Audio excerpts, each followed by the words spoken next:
It took me 6 long freaking years to finally beat The Legend of Zelda Breath of the Wild, and I'm done with it. Okay?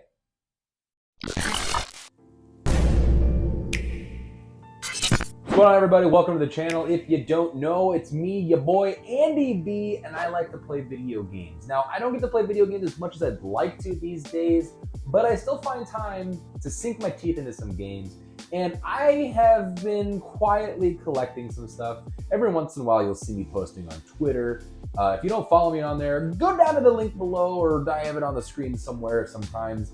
You hit that follow button. Let's have some fun on Twitter. But anyway, I will post the games that I am either playing through or I have just recently purchased and stuff like that. And I haven't made an update to my Nintendo Switch collection in a long time because it's been a little bit of a slower year for me. I've been taking a little more of a back seat to collecting, just kind of trying to, reprioritize something in my life. I realized that I don't need to collect every single game that comes out. Just kind of getting the games that I know that I'm gonna actually play and the ones that really speak to me.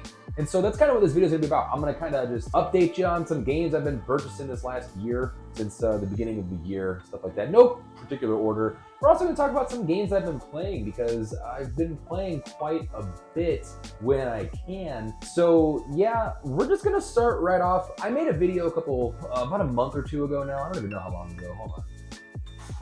Let me grab the case, I was dramatic in the intro. I beat it. I finally beat Legend of Zelda Breath of the Wild. Which is funny because I tried to beat it before that last video came out. And if you watched the video, thank you so much. If you liked that video, like this one too. Thank you. Anyway, subscribe, please. Thanks. So in the video, I was, very positive about the game. I mentioned a lot of the things that I really enjoyed about it, and then I mentioned a lot of things I hated about the game. And my opinions are still exactly the same, even after beating it. I still think the game is completely overrated. I don't think it's a perfect 10 out of 10. Is Tears of the Kingdom a 10 out of 10? I don't know, we'll find out, I guess. But yeah, Breath of the Wild's great. I really do enjoy it. 8 out of 10 for sure. Don't know why I'm giving it a number. It doesn't matter. Who cares? The game's 6 years old. But anyway, playing it, beating it, finally. I get it. Game's awesome, guys. You got me. You won me over, okay? You did it. You freaking did it. Next on the list, we got Zelda Symphonia Remaster. I posted on Twitter when I first bought this. I was very nervous about it because everybody, was saying that it's bad. It's the PS2 port. It's not the GameCube version, so the game runs like crap, stuff like that, whatever. It's fun. It's great. This was one of my favorite RPGs for a very, very long time. Going back to the GameCube era, it's a lot of fun. It's great. Awesome story, etc., etc. If you've played it before, you know exactly what I'm talking about. Love it. Switch version really isn't bad.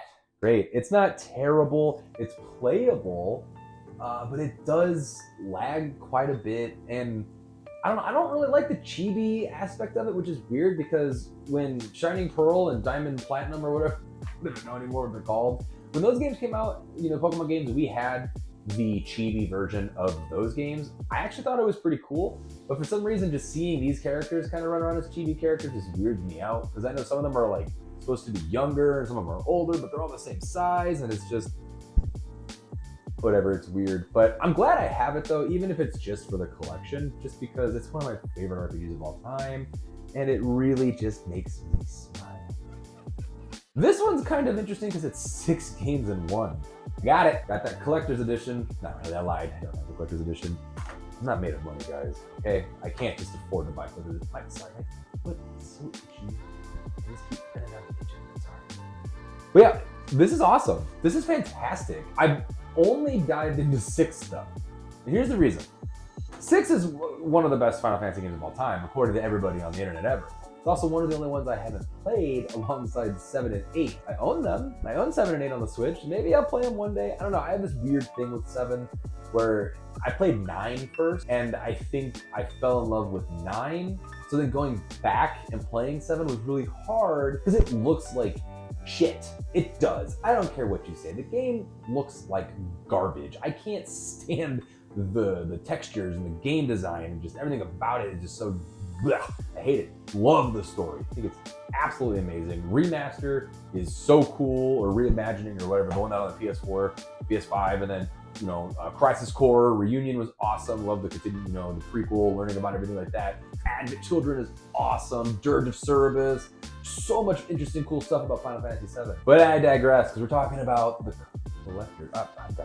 The Pixel Collection of 1 through 6. So like I said, I played 6 the most on here so far because I heard that this one has the most things added to it. It's kind of got some 2D, you know, that new HD 2D thing that they've been doing lately. There's some scenes like that in here. New updated, like the score is apparently updated. Like it's much more emotional in certain parts, stuff like that. And I wanted to experience it. And what I've played so far is freaking cool. Unfortunately, I did get it at a bad time. We'll explain that here in a second because I kind of got some of these games all within like the same week. Can't wait to play Final Fantasy IV though, because that's one of my favorites alongside 9. So really excited about that. Love this game already. And it's 6 games in one for, I think it was $80, but I got it on sale through, you know, I think Wario had it on Twitter. He put out like a coupon or something like that. I don't know. But the next game on the list that I got recently is Advanced Wars 1 and 2 Boot Camp, Reboot Camp. Thank you for it finally coming out. Some of the best Game Boy Advance games of all time. Some of the best strategic RPGs of all time. You know, it came out at a really interesting time in my life because I had played Fire Emblem first. I think these games actually came out before Fire Emblem. I think these games came out in 2001, or it was about to come out, but yeah, it came out in 2001. So I didn't play it though until after I played Fire. So I played Fire Emblem first on the Game Boy Advance. Blazing Blade. You guys know, I love that game so much. And I eventually got over to here. And it was such a drastic switch because it's so much different.